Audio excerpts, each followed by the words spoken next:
x।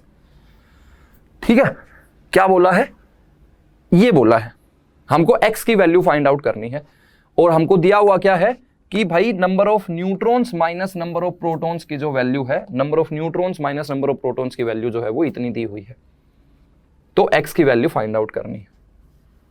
अब आप लोग क्या करोगे, बोलोगे अरे वाह, number of neutrons minus number of protons find out करना है, सर ने करवाया है हमको तो, और ऑप्शंस भी दे देंगे। ऑप्शन ए दे दिया 54, ऑप्शन बी दे दिया 2, ठीक है, ऑप्शन सी दे दिया 146 और ऑप्शन डी दे दिया -2।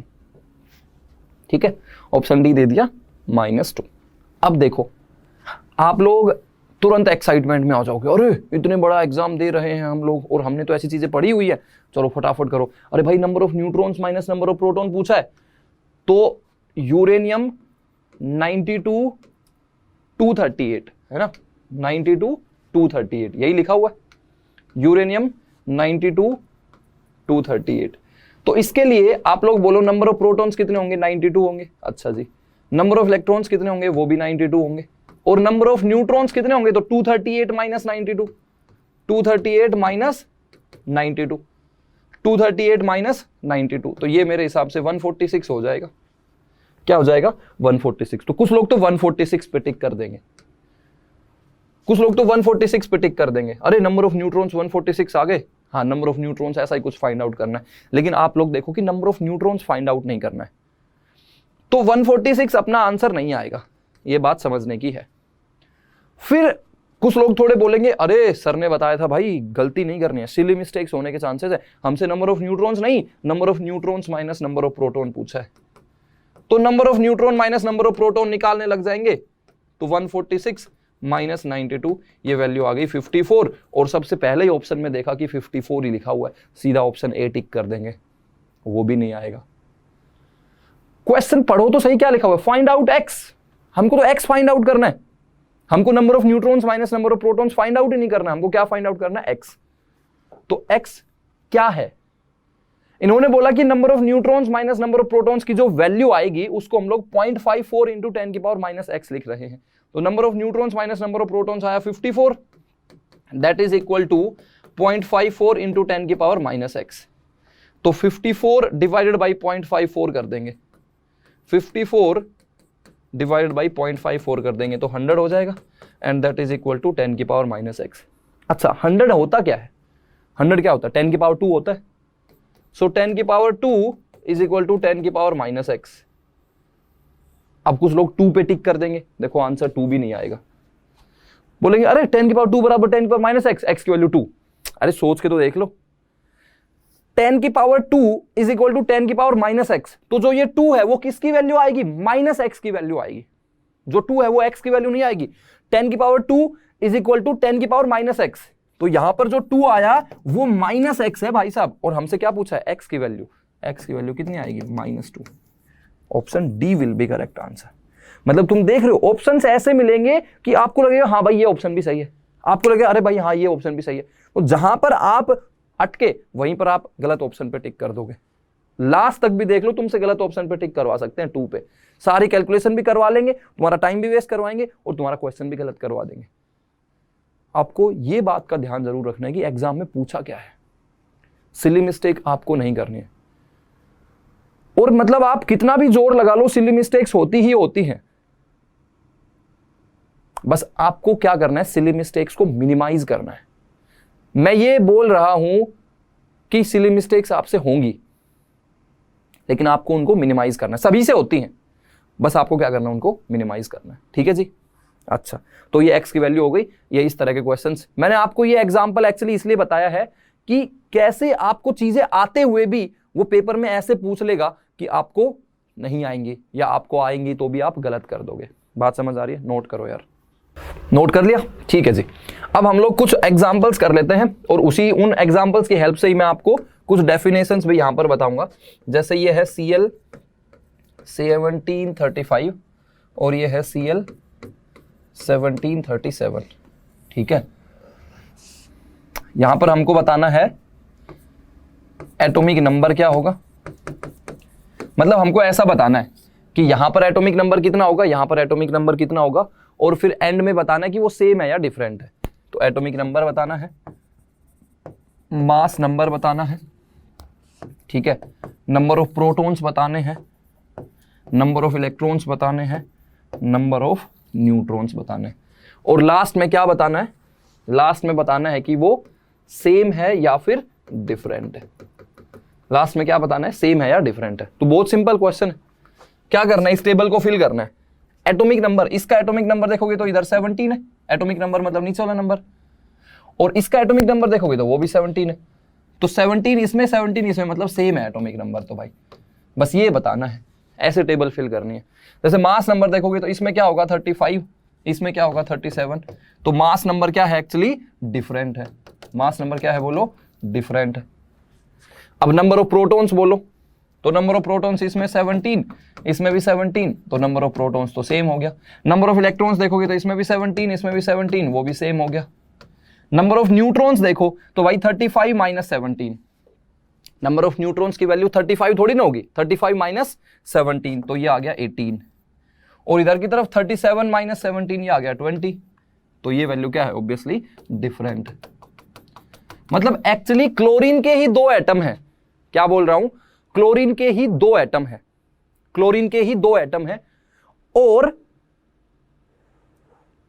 दोनों का एटॉमिक नंबर तो सेम है, नीचे वाला नंबर तो सेम है, लेकिन मास नंबर क्या है डिफरेंट है। और ऐसे एटम्स को हम लोग बोलते हैं आइसोटोप्स। क्या बोलते हैं आइसोटोप्स। तो यहां पर मैं आपको एक डेफिनेशन लिखवा देता हूं, क्या हो जाएगा, किसकी डेफिनेशन हो जाएगी, आइसोटोप्स की डेफिनेशन हो जाएगी। ठीक है, किसकी डेफिनेशन हो जाएगी, आइसोटोप्स। ठीक है, तो आइसोटोप्स में पहले आपको यह समझना है कि एलिमेंट सेम है या डिफरेंट है। यार एलिमेंट तो सेम है, इधर क्लोरीन इधर भी क्लोरीन, भाई इधर भी एलिमेंट क्लोरीन है इधर भी एलिमेंट क्लोरीन है, मतलब दोनों तरफ एलिमेंट तो क्लोरीन ही है, तो सेम एलिमेंट होगा। तो क्या हो जाएगा डेफिनेशन में, atoms of same element, atoms of same element having same atomic number but different mass number, different mass number। Atomic number तो सेम होगा बट जो मास नंबर है वो क्या होगा डिफरेंट होगा। मतलब नीचे वाला नंबर तो सेम होगा, देखो ना इसमें भी 17 इसमें भी 17, नीचे वाला नंबर सेम है, एटॉमिक नंबर सेम है, लेकिन मास नंबर क्या है डिफरेंट, इसमें 35 इसमें 37। तो ऐसे एलिमेंट्स को हम लोग क्या बोलेंगे आइसोटोप्स। तो एक डेफिनेशन हो गई। इसी की दूसरी डेफिनेशन भी लिख सकते हैं भाई, अगर नीचे वाला नंबर सेम है मतलब एटॉमिक नंबर सेम है, मतलब actually number of proton same है, क्योंकि एटॉमिक नंबर किसको रिप्रेजेंट करता है, नंबर ऑफ प्रोटॉन्स को तो रिप्रेजेंट करता है। तो हम लोग क्या बोलेंगे, atoms of same element, atoms of same element having same atomic number की जगह पर क्या लिख सकते हैं, same number of protons, same number of protons, same number of protons. Number of protons क्या होंगे सेम होंगे, लेकिन नंबर ऑफ न्यूट्रॉन्स क्या होंगे डिफरेंट। अरे भाई क्योंकि मास नंबर डिफरेंट है ना, और mass number minus atomic number वो किसको रिप्रेजेंट करता है, नंबर ऑफ न्यूट्रॉन्स को। अब नीचे वाला नंबर सेम है, ऊपर वाला नंबर डिफरेंट है, तो ऊपर वाला नंबर माइनस नीचे वाला नंबर, यानी कि नंबर ऑफ न्यूट्रॉन्स क्या दिख रहे हैं, डिफरेंट दिख रहे हैं।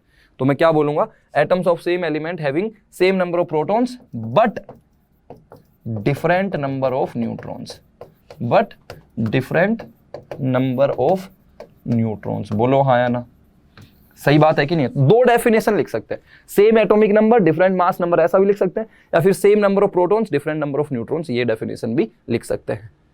एग्जाम्पल भी ये हो गया। कुछ और एग्जाम्पल्स देख लेते हैं, some more examples of isotopes, some more examples of isotopes, some more examples of isotopes। पहला यही लिख लेते हैं Cl1735 एंड Cl1737। दूसरा जैसे कार्बन के लिए बात करेंगे तो C612 एंड C614।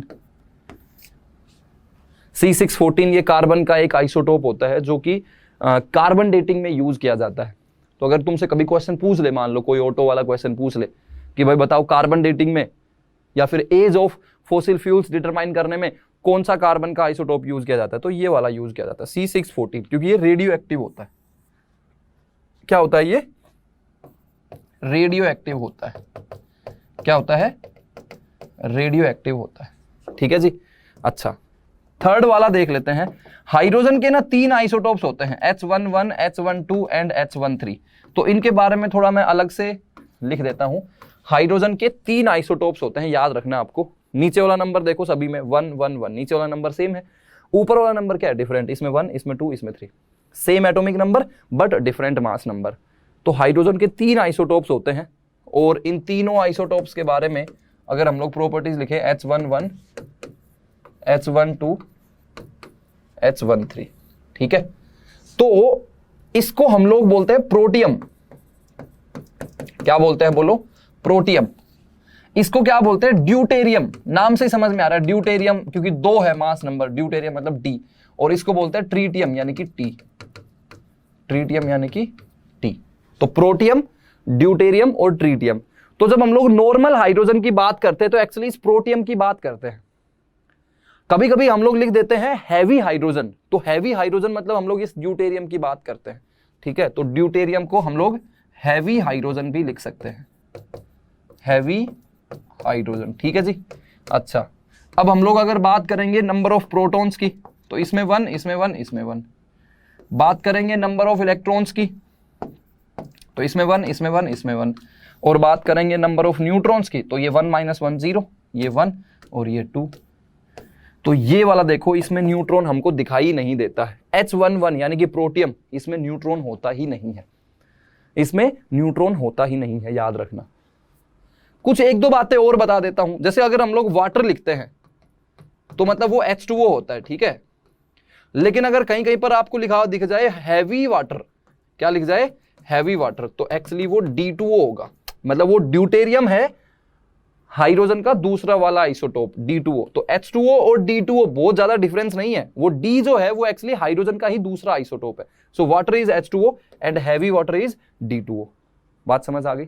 एक बात और नोटिस करना यहां पर, अगर मैं H11 की बात करता हूं, H11, तो number of protons 1, number of electrons 1 and number of neutrons 0। मतलब एक्चुअली न्यूक्लियस में इसके न्यूट्रॉन प्रेजेंट है ही नहीं, प्रोटॉन प्रेजेंट है। तो अगर मैं H+ की बात करूंगा, so this is nothing but A proton, H+ is nothing but A proton, ठीक है। तो केमिस्ट्री में कहीं कहीं पर दिखेगा कि दिस प्रोटॉन इज एक्सचेंज्ड, या फिर this molecule is losing proton, तो वहां पर तुम समझोगे अरे प्रोटॉन कहां से आ गया यार? प्रोटॉन मतलब H+। भाई H+ है।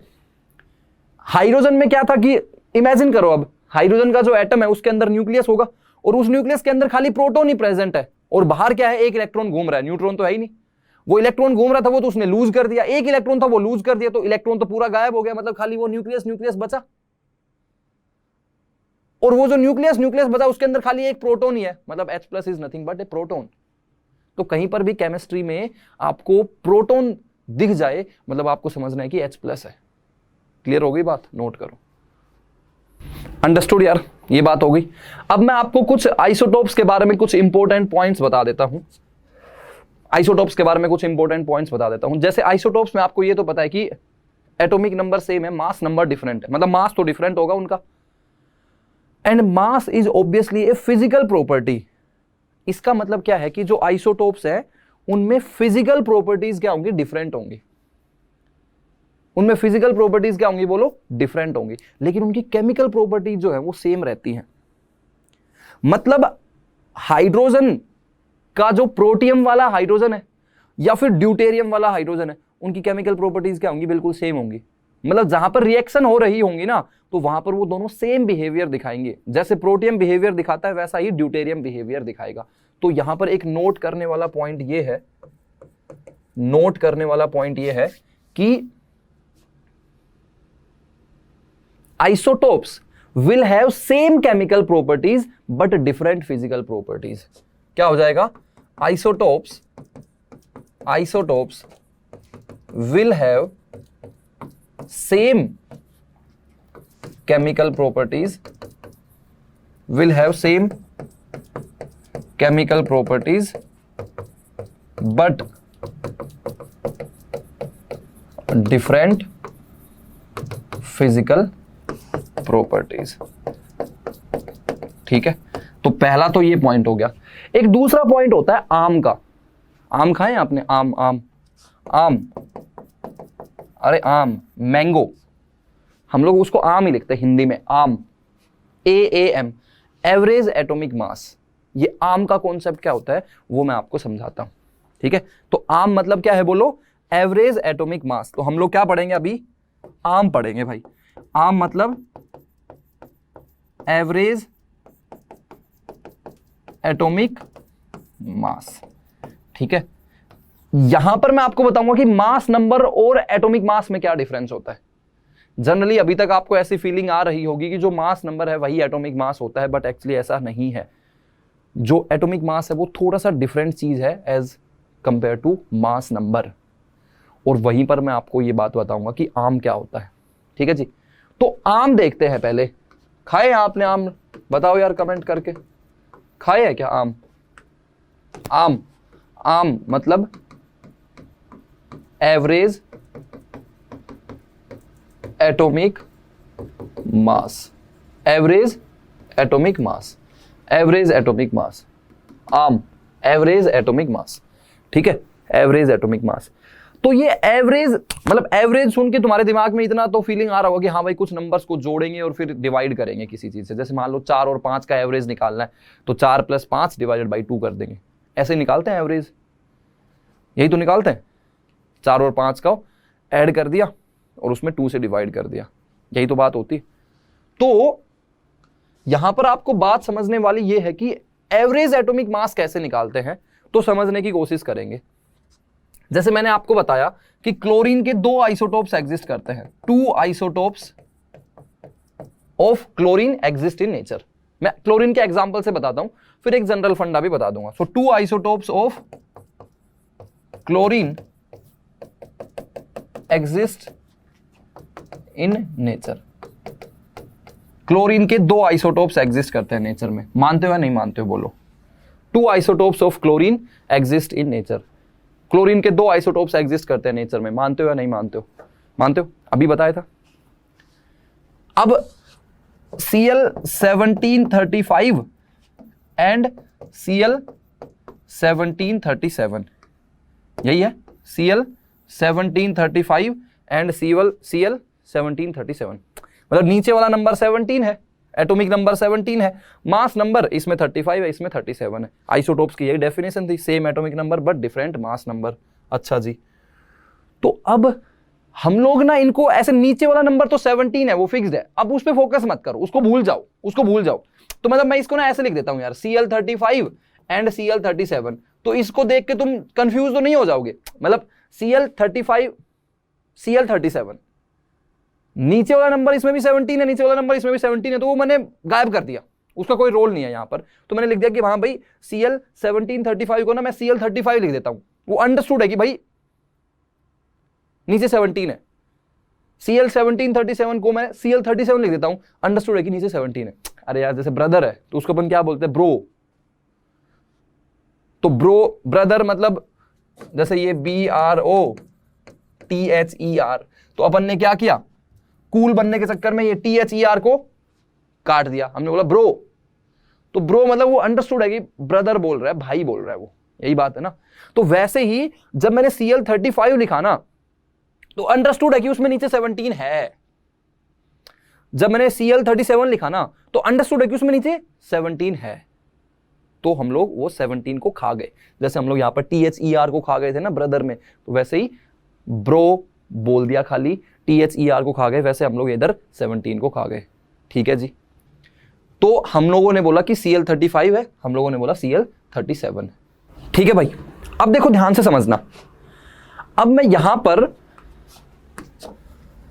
ये लिख रहा हूं कि Cl35 होगा और Cl जो है वो 37 होगा।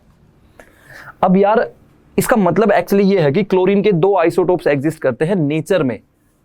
मतलब मान लो तुम पहाड़ों में गए और वहां पर तुमको क्लोरीन गैस मिली, या फिर क्लोरीन तुमको मिल गए। बेसिकली मान लो ऐसे पड़े हुए हैं, एटम्स पड़े हुए हैं, तुमने एक एटम को उठा के देखा तो देखा कि अरे तो 35 वाला है, दूसरे एटम को दिखा के देखा वो भी 35 वाला, तीसरे को देखा वो भी 35 वाला, चौथे को देखा वो हो सकता है 37 हो, अगले को देखा वो 35 वाला, हो सकता है अगला 37 हो। मतलब नेचर में जब तुम बहुत सारे क्लोरीन के एटम्स को देखोगे तो उसमें से कुछ 35 वाले होंगे, कुछ 37 वाले होंगे।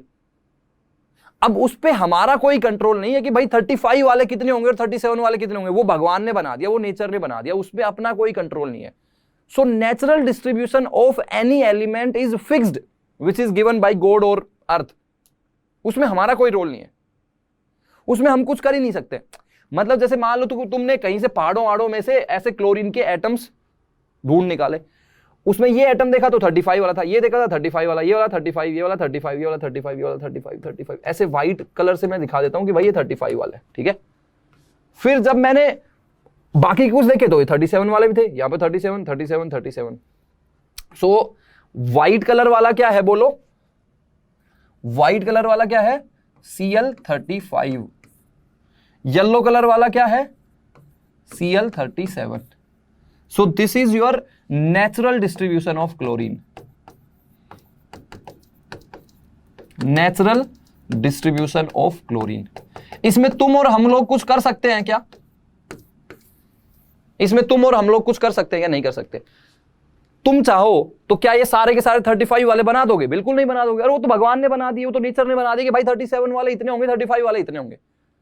तो नेचुरल डिस्ट्रीब्यूशन जो है वो फिक्स्ड हो गया, हर एलिमेंट का फिक्स्ड होगा। क्लोरीन में कुछ अलग डिस्ट्रीब्यूशन होगा, भगवान की मर्जी थी, 35 वाले ज्यादा पैक कर दो।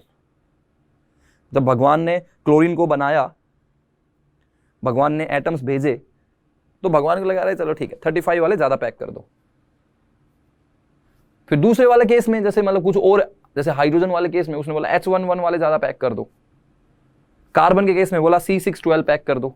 कुछ कुछ केसेस में कुछ और टाइप के आइसोटोप्स का डिस्ट्रीब्यूशन होगा। तो सारी कहानी का मतलब यह है कि जो नेचुरल डिस्ट्रीब्यूशन होता है किसी भी एलिमेंट का, उस पर अपना जोर नहीं चलता, वो एक फिक्स नंबर रहता है और वो भगवान ने बना दिया तो वो नंबर हमको गिवन रहेगा। और वो क्या गिवन है कि Cl35 जो है ना वो है अपना 75% और Cl37 जो है वो है कितना बचा हुआ बाकी 25%। ये भगवान ने बना दिया, इसमें भाई हमारा कोई रोल नहीं है, इसमें हमारा कोई रोल है ही नहीं, हम इसमें कुछ कर ही नहीं सकते। ये भगवान का दिया हुआ है कि जब तुम लोग नेचर में क्लोरीन के एटम्स कहीं पर भी पाओगे, कोई सैंपल ऑफ क्लोरीन देखोगे तो उसमें से 35 वाले भी होंगे और उसमें से 37 वाले भी होंगे। 35 वाले कितने होंगे 75%। फिर कुछ लोग बोलेंगे सर जी ये 75 कहां से आया, सर कहां से लिख दिया, क्या क्वेश्चन में दिया रहेगा? हाँ क्वेश्चन में दिया रहेगा। कहां से लिखा? वो भगवान ने लिख दिया, उसमें हमारा कोई रोल नहीं है। बात समझ पा रहे हो? बात समझ पा रहे हो क्या? तो इसका मतलब ये है कि Cl35 वाला कितना होगा 75% होगा। ये फिक्स है, ये चीज, ये धरती पे तो ऐसा ही है भाई, किसी दूसरे प्लेनेट पे हो सकता है कुछ और डिस्ट्रीब्यूशन हो, वी डोंट नो। हम लोग धरती पे रह रहे हैं, धरती पे बात करने, धरती पे सब कुछ करना है। तो अनलेस हम लोग इलोन मस्क की बात नहीं कर रहे हो कि भाई टू द मून या फिर मार्स पे सभी पूरी ह्यूमन सिविलाइजेशन को अपन बसा देंगे, तो that is a different thing. But यहां पर अगर बात करेंगे तो Cl35 मतलब 75% ये फिक्स है, Cl37 मतलब 25% फिक्स है। तो अब हम लोग एवरेज एटॉमिक मास निकाल सकते हैं, आर्म निकाल सकते हैं। क्या निकाल सकते हैं बोलो? Arm of chlorine. And this arm is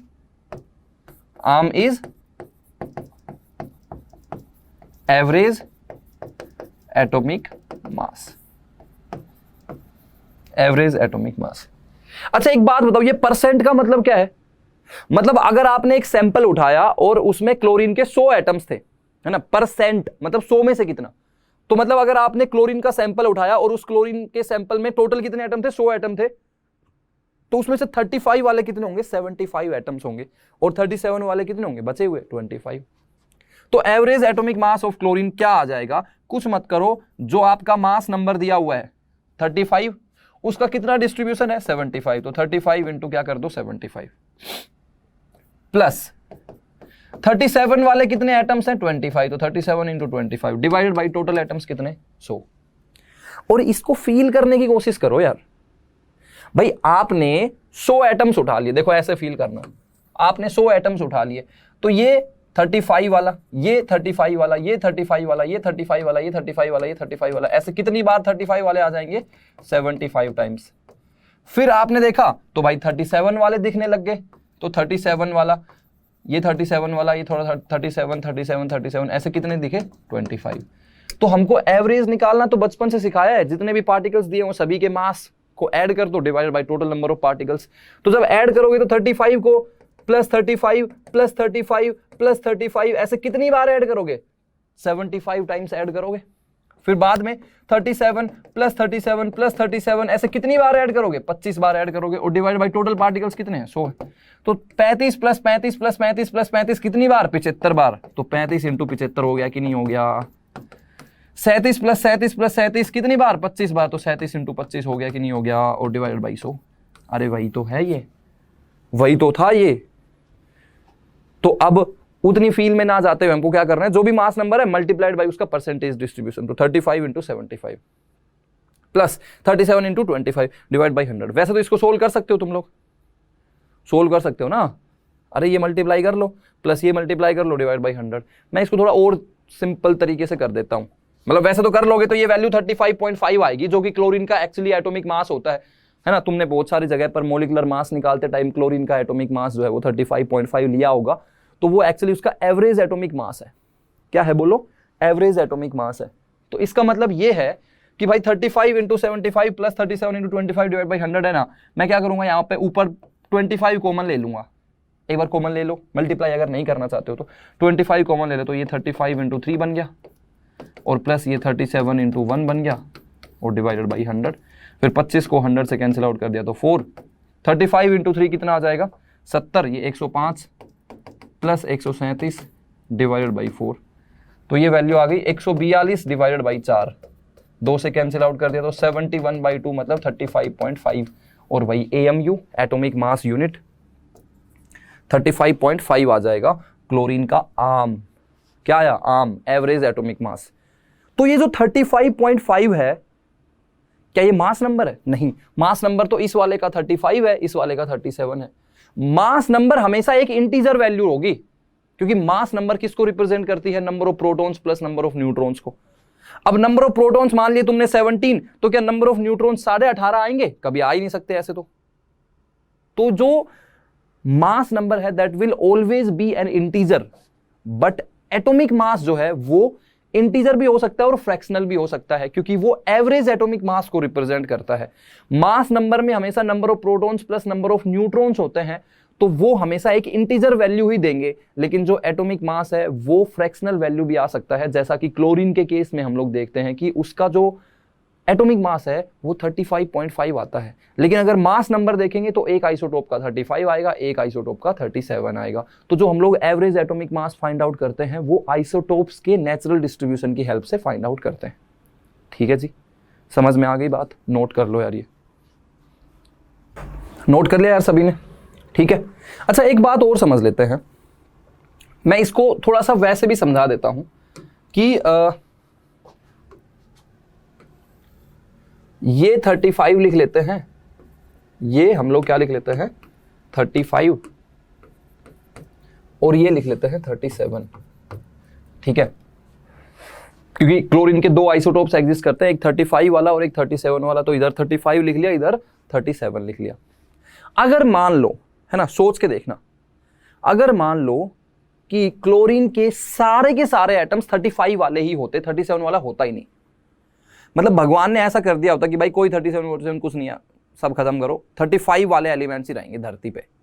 मतलब जितने के जितने एटम्स आप लोग देखोगे क्लोरीन के किसी सैंपल में, तो वो सारे के सारे 35 वाले ही मिलेंगे। तो उस केस में एवरेज एटॉमिक मास की वैल्यू भी कितनी हो जाएगी? 35 ही हो जाएगी, क्योंकि सारे 35 वाले हैं। तो इसका मतलब ये है कि अगर अपना Cl35 कितना होता? 100%। सारा का सारा क्या होता? 100%। कौन होता? 35 होता। और Cl37 कितना होता? 0%। तो उस केस में भाई साहब जो एवरेज एटॉमिक मास है उसकी वैल्यू 35 आती। बोलो हाँ या ना? आती कि नहीं आती? आती ना। आम की वैल्यू कितनी आती? 35 आती। लेकिन मान लो भगवान का मन बदल गया, भगवान ने बोला यार 35 वाले से मजा नहीं आ रहा, एक काम करो, सारे के सारे एटम्स क्या कर दो? 37 वाले कर दो। सारे के सारे एटम्स क्या कर दो? 37 वाले कर दो। मतलब Cl35 कितना होता? 0। और Cl37 कितना होता? 100%। तो उस केस में जो अपना आम का वैल्यू आता, जो एवरेज एटॉमिक मास आता, वो कितना आता? 37 आता। बोलो, क्योंकि सारे के सारे एटम्स ही 37 वाले हैं, तो एवरेज एटॉमिक मास की वैल्यू कितनी आती? 37 आती। अब आप मुझे सोच के बताइए कि अगर दोनों बराबर बराबर होते तब क्या होता? भाई अगर सारा का सारा 35 है तो एवरेज एटॉमिक मास की वैल्यू 35। अगर सारा का सारा 37 है तो एवरेज एटॉमिक मास की वैल्यू 37। अगर दोनों बराबर बराबर होते तो एवरेज एटॉमिक मास दोनों के एग्जैक्टली बीच में आता कि नहीं आता, बोलो।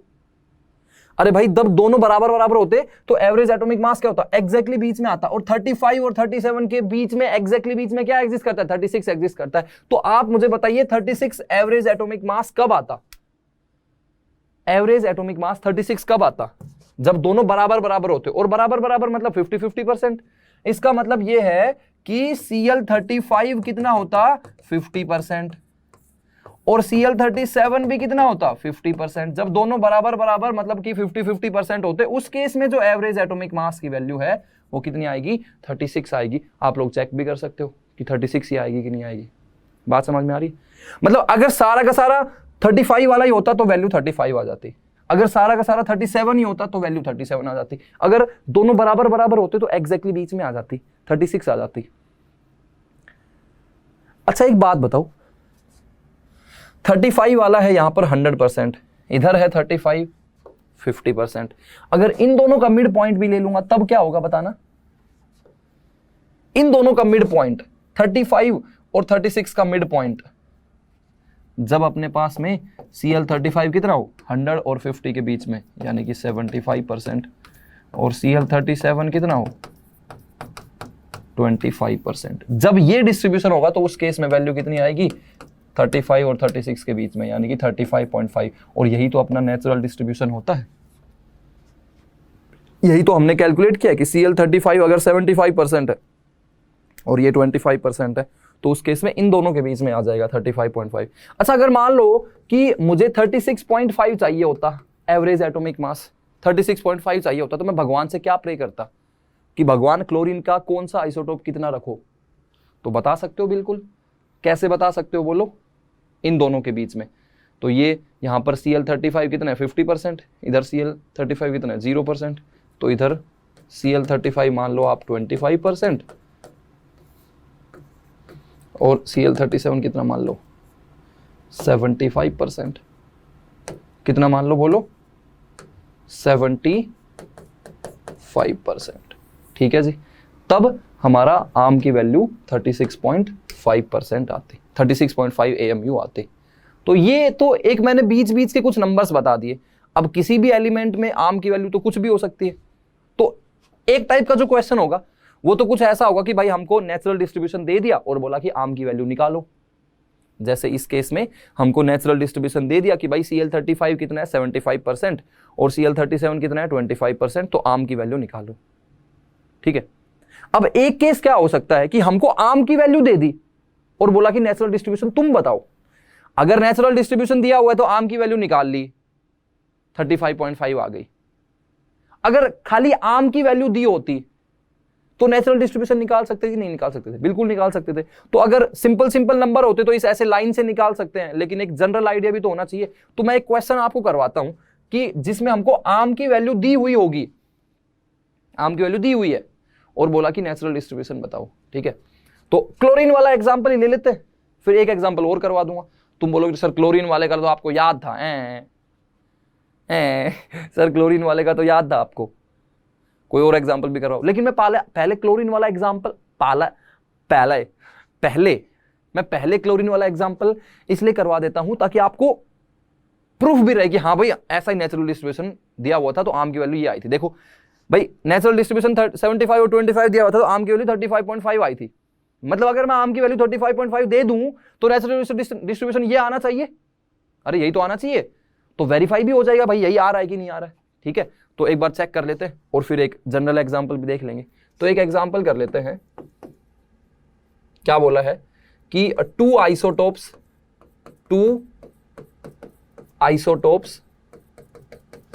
Exist for chlorine which are Cl35 and Cl37। ठीक है, बोला कि क्लोरीन के लिए दो आइसोटोप्स एग्जिस्ट करते हैं, एक 35 है और एक 37 है। ठीक है जी, two isotopes exist for chlorine which are Cl35 and Cl37।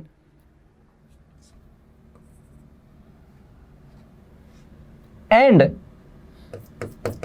Arm value मतलब average atomic mass, arm value मतलब average atomic mass value for chlorine is 35.5 AMU. Find out natural distribution of chlorine. Natural distribution of chlorine. Chlorine का natural distribution क्या होगा? Find out natural distribution of chlorine. तो मतलब हमको यहां पर दो आइसोटोप्स दे दिए, अब ये नहीं पता कौन सा कितना परसेंट होगा वो निकालना है, लेकिन आर्म की वैल्यू दे दी 35.5. तो क्या करेंगे, ध्यान से सुनना, बहुत सिंपल सा मेथड है. Cl35 है और Cl37 है, नेचुरल डिस्ट्रीब्यूशन निकालना है. ये मान लो x%, ये मान लो x%, तो ये कितना हो जाएगा 100 माइनस x%. भाई ऑब्वियस सी बात है, नहीं होगा क्या यार? अरे ये x है तो ये कितना होगा 100 माइनस x होगा कि नहीं होगा? भाई ये 20 है तो ये 80 होगा, ये 30 है तो ये 70 होगा, ये 50 है तो ये भी 50, ये 60 है तो ये 40 होगा. मतलब ये x है तो ये 100 माइनस x, क्योंकि दोनों का सम तो ओवरऑल 100% ही आना चाहिए. तो बस अब आर्म की वैल्यू जैसे निकालते हैं वैसे निकाल लो और उसको 35.5 के इक्वल पुट कर दो. तो जैसे आर्म की वैल्यू कैसे निकालेंगे, इसका मास नंबर इंटू इसका नेचुरल डिस्ट्रीब्यूशन, तो 35 इंटू एक्स प्लस इसका मास नंबर 37 और into 100 minus x divide by total sum तो 100 ही आएगा. And this is equal to 35.5. यही तो बात है. 35.5 डिवाइड बाई 1 लिख लो. ऊपर लिखेंगे तो 35x प्लस 37 इंटू 100 करेंगे तो 3700. अरे भाई 37 को पहले 100 से मल्टीप्लाई करोगे तो 3700, माइनस 37 को x से मल्टीप्लाई भी करोगे तो 37x और divided by 100 is equal to 35.5 divide by 1. तो वैसे तो आप इसको सोल्व करके बहुत सिंपली x की वैल्यू निकाल सकते हो, निकाल सकते हैं. एक बार चेक कर लेते हैं कैसे निकालेंगे. तो ऊपर क्या बनेगा 35x प्लस 3700 माइनस 37x, तो ये 3700 और माइनस 2x बन जाएगा. ऊपर नहीं बनेगा क्या? देखो देखते कैसे बनेगा. इक्वेशन क्या बनी 35x plus 3700 minus 37x divided by 100 is equal to 35.5 divided by 1. Cross multiply कर दो तो देखो ना, ये 3700 हो गया और ये 35x माइनस 37x, तो ये माइनस 2x हो गया divided by 100 is equal to 35.5 divide by 1. अब क्रॉस मल्टीप्लाई करेंगे तो ये तो 3700 माइनस 2x ही रहेगा, इज इक्वल टू ये हो जाएगा 3550. अब इस 2x को इधर ले आओ, इसको इधर ले जाओ, तो 3700 minus 3550 is equal to 2x. तो यहाँ से 150 इज इक्वल टू 2x आ गया. यहाँ से x की वैल्यू 75 आ गई. कितनी आई 75. और वही तो हम लोग देख रहे थे, नेचुरल डिस्ट्रीब्यूशन क्या आना चाहिए था 75-25 आना चाहिए था. x की वैल्यू 75 आ गई, इसका मतलब है कि ये अपना 75% हो जाएगा. तो ये बचा हुआ कितना 25%. और यही तो आना चाहिए था यार, बोलो यही आना चाहिए था कि नहीं आना चाहिए था? यही आना चाहिए था. क्लियर हो गई बात? अंडरस्टूड? तो ऐसे इक्वेशन बनानी है तो एक एग्जांपल और कर देता हूं मैं, एक एग्जांपल और कर देता हूं. बोला कि बोरोन है और उसके दो आइसोटोप्स है, एक B10 और एक B11. ठीक है जी, B10 और B11 बोरोन के दो आइसोटोप्स हैं, B10 और B11. और हमको बोला है कि आर्म की जो वैल्यू है, आर्म की जो वैल्यू है वो कितनी आएगी, आएगी 10.2 AMU. ये हमको दे दिया. ठीक है, arm for boron is 10.2 AMU. तो हमको बताना ये कितना परसेंट होगा, ये कितना परसेंट होगा. बहुत सिंपल क्वेश्चन है, कर सकते हो क्या? इसको सोल्व करो आप लोग, एक बार सोल्व करो इसको, बोलो भाई क्या आएगा.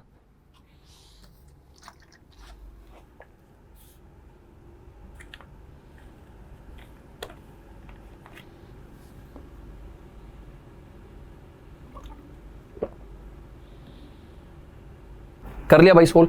देखो देखो क्या करेंगे, वही फंडा अपना. इसको क्या मान लो x, तो ये कितना हो जाएगा 100 माइनस एक्स. बोलो हाँ या ना. अब क्या इक्वेशन बनेगी 10 इंटू एक्स प्लस इधर की तरफ 11 into 100 minus x divided by 100 is equal to 10.2. तो ऊपर बन जाएगा 10x प्लस नीचे ऊपर 1100 minus 11x divided by 100 is equal to 10.2।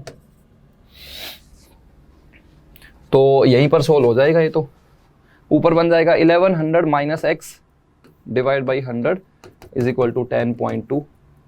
तो 1100 माइनस एक्स बराबर 1020। तो x की वैल्यू 80 आ गई यार, x की वैल्यू कितनी आ गई 80।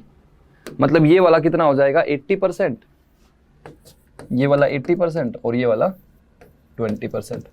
और ऑब्वियसली समझो ना यार भाई, एवरेज एटॉमिक मास जो है वो 10 और 11 के बीच में ही आएगा। एक आइसोटोप है 10 और एक आइसोटोप है 11, तो जो एवरेज एटॉमिक मास है वो 10 और 11 के बीच में ही आएगा। तो जिसका नेचुरल डिस्ट्रीब्यूशन ज्यादा होगा ना, एवरेज एटॉमिक मास उसी की तरफ आएगा। मतलब समझो ये 10 है और ये 11 है, अगर दोनों एग्जैक्टली इक्वल होंगे तब तो 10.5 आ जाता, अगर दोनों 50-50% होते तो 10.5 आ जाता। तो जिसका नेचुरल डिस्ट्रीब्यूशन ज्यादा होगा उसी की तरफ झुकेगा। जैसे देखो ना, B10 का कितना है 80% और इसका कितना है 20%, तो ऑब्वियसली 80% मतलब 10 वाले का ज्यादा है, तो जो एवरेज एटॉमिक मास है वो 10 की तरफ झुक जाएगा। तो 10 की तरफ झुक गया कि नहीं झुक गया, देखो कितना आ रहा था 10.2 आ रहा था। समझ रहे हो बात? तो ऐसे भी फील कर सकते हो, लेकिन कैलकुलेशन तो करनी ही पड़ेगी, कैलकुलेशन तो करनी ही पड़ेगी। नोट करो यार, ये नोट करो। नोट कर लिया भाई? नोट कर लिया सभी ने? नोट कर लिया? देखो अब हम लोग नेक्स्ट एक एग्जाम्पल करते हैं। मैं 3 वाला एग्जाम्पल करवाता हूं, मतलब जब 3 आइसोटोप्स होंगे तब क्या करेंगे, ठीक है? तो एग्जाम्पल कुछ ऐसा है कि भाई ये मैग्नीशियम है, एक आइसोटोप है 24 वाला, एक है 25 वाला और एक है 26 वाला, ठीक है? Mg24, Mg25 और Mg26। अंडरस्टूड? 24, 25 और 26 3 आइसोटोप है। तो नीचे जो एटॉमिक नंबर है वो अंडरस्टूड है कि 12 है ना, उससे कोई मतलब भी नहीं है वैसे हमको, लेकिन वो 12 है, फिक्स है। अब हमको क्या बोला कि इसका नेचुरल डिस्ट्रीब्यूशन जो है ना वो हमको दिया हुआ है कि 79% है, मतलब ये फिक्स है, हमको दे दिया 79% है। अब बाकी दोनों का पता नहीं है, बाकी दोनों का पता नहीं है। और जो आर्म की वैल्यू है ना, आर्म की वैल्यू, आर्म एवरेज एटॉमिक मास। अच्छा एक बात बताओ, आर्म की वैल्यू जो है, देखो एक आइसोटोप है 24, एक है 25 और एक है 26। तो आर्म की वैल्यू इतना तो समझ में आ रहा है कि 24 से नीचे कभी नहीं आ सकता और 26 से ऊपर कभी नहीं जा सकता, तीनों के इनके बीच में आएगा, 24 और 26 के बीच में आएगा। इतनी कॉमन सेंस होना बहुत जरूरी है कि जो आर्म की वैल्यू है 24 और 26 के बीच में ही आएगा। तो आर्म की वैल्यू हमको दे दी कितनी है 24.11। आर्म की वैल्यू कितनी दे दी 24.11 AMU। तो हमको बताना कि ये कितना होगा और ये कितना होगा। अब क्या करें भाई, क्या करें बोलो? तो हमको दोनों का नेचुरल डिस्ट्रीब्यूशन बताना है। सोच लो आप लोग क्या करेंगे, दोनों का नेचुरल डिस्ट्रीब्यूशन बताना है। तो सोचो क्या करेंगे। एक का दिया हुआ है 79%, तो बाकी दोनों का मिला के 21% होगा कि नहीं होगा भाई? अगर ये 79% है तो ये दोनों का मिला के 21% होगा, क्योंकि 79 + 21 100, क्योंकि तीनों का जो सम आएगा वो तो 100% ही आएगा ना जी, तीनों का जो सम आएगा वो तो 100% ही आएगा। तो अगर ये 79% है तो ये दोनों का मिला के 21% होगा, सही बात है। और अगर ये 21% होगा तो भाई साहब मैं इसको मान लेता हूं x, तो ये अपने आप हो जाएगा 21 - x। इतनी बात सबको समझ में आई कि नहीं आई? क्योंकि अब क्वेश्चन अपना सोल्व हो गया आधा। हमको इसका नेचुरल डिस्ट्रीब्यूशन दिया हुआ है 79, इनका निकालना है। तो एक मान लो x, तो बाकी का 100 - x नहीं होगा अब, क्योंकि ये 79 तो पहले से यही रोक के बैठा है। तो बाकी दोनों मिला के 21 होंगे, तो ये x है तो ये 21 - x हो गया। बस अब अपनी कैलकुलेशन आ जाएगी। जो मास नंबर है उसको उसके नेचुरल डिस्ट्रीब्यूशन से मल्टीप्लाई कर दो, तो ये 24 है तो मल्टीप्लाइड बाई 79 प्लस ये 25 है इंटू x प्लस ये 26 है तो 21 - x और divided by 100 is equal to 24.11। तो ये वैल्यू कितनी आ जाएगी 24 इंटू 79, आप मल्टीप्लाई कर लो, 80 से मल्टीप्लाई करेंगे 24 घटा देंगे 1896 आएगा क्या, प्लस 25x प्लस 26 इंटू 21, पहले 20 से मल्टीप्लाई कर दो तो 520 और 26 546 minus 26x divided by 100 is equal to 24.11। अच्छा जी, अब देखो 1896 और 546, तो 1900 में ये जोड़ दो पहले और फिर 4 घटा देंगे, तो 19 और 5 2446, उसमें से 4 घटा दो तो 2442, 2442 यही आएगा जी। अच्छा हाँ, 19 और 5 24, हाँ ठीक है जी। और माइनस एक्स, क्योंकि 25x minus 26x minus x बन गया ना, divide by 100 is equal to 24.11। सही है। 26 इंटू 20 520 और 26 546, ठीक है, यही आएगा। हाँ हाँ हाँ हाँ, ठीक है। 1 मिनट रुक जाओ, 1 मिनट रुको, ठीक है, रुको 1 मिनट रुको, 1 मिनट रुको। यहां पर ये 24.11 नहीं है, 24.11 नहीं है, ये वैल्यू जो है वो हमको 24.31 दी हुई है, ठीक है, 24.31। ये आम की जो वैल्यू है वो 24.31 दी हुई है, 24.31, ठीक है जी, नहीं तो गड़बड़ हो जाएगी। 24.31 है, 24.31 है, वो आपको समझ में भी आ जाएगा। 24.11 से कैलकुलेशन गड़बड़ आ जाएगी, इसमें भी ये 24.31 है। तो इसका मतलब यहां से ये आ जाएगा कि 2442 minus x is equal to 100 को 24.31 से मल्टीप्लाई करेंगे तो 2431 आ जाएगा। तो यहां से x की वैल्यू 2442 माइनस 2431, यानी कि x की वैल्यू आ गई 11। x की वैल्यू कितनी आ गई? 11। मतलब ये जो आएगा वो 11% हो जाएगा, और ये फिर कितना हो जाएगा? 21 माइनस 11 यानी कि 10% हो जाएगा भाई। ये कितना हो जाएगा बोलो? 10%। तो बस इतना सा ही करना था इसमें।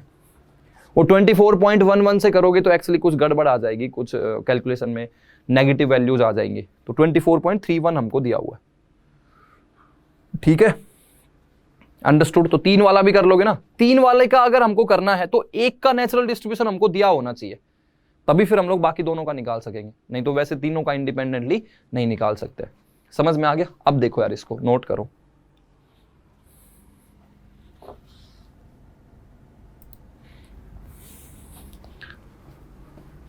नोट कर लिया भाई? ठीक है। तो ये अपना आम का कॉन्सेप्ट हो गया है, आइसोटोप्स हो गए हैं। आइसोटोप्स के बारे में मैंने सारी बातें बता दी हैं। अब हम लोग दूसरा कॉन्सेप्ट देखते हैं, और वो भी मैं एग्जांपल से ही शुरू करता हूं। आर्गन 1840 और इधर की तरफ कैल्शियम 2040।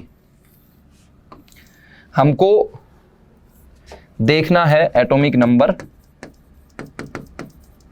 ठीक है, हमको देखना है mass number,